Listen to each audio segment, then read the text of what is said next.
എന്നൊരു കാര്യം കൂടിയുണ്ട്. ഇനി നമുക്ക് അറിയാൻ ആഗ്രഹമുള്ളത്, ഞാൻ ഓൾറെഡി പറഞ്ഞു കഴിഞ്ഞു, മലയാളം കടന്ന് അന്യഭാഷകളുടെ കൂടി ഒരുപാട് സിനിമകൾ ഇതിനകം തന്നെ ചെയ്തിട്ടുണ്ട്. ഇനി അപ്കമിങ് പ്രോജക്റ്റ് ഏതൊക്കെയാണ് വരാൻ പോകുന്നത്? ഇനി വരാൻ പോകുന്നത് റേച്ചലാണ്. റേച്ചൽ മിക്കവാറും ജൂൺ ജൂലൈ ആ ഒരു സമയത്തേക്ക് റിലീസ് ചെയ്യും.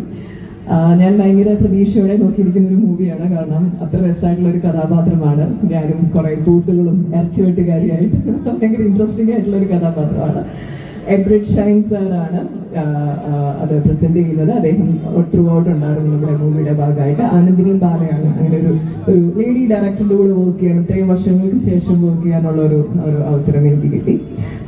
ബാദുക അദ്ദേഹത്തിന്റെ പ്രൊഡക്ഷനാണ് മൂവി എടുത്തിരിക്കുന്നത്. അപ്പം എല്ലാം കൊണ്ടും നല്ലൊരു ചിത്രമായിരിക്കുമെന്ന പ്രതീക്ഷയുണ്ട്. നിങ്ങളും കാണണം, പടം ഇറങ്ങുമ്പോൾ സപ്പോർട്ട് ചെയ്യണം.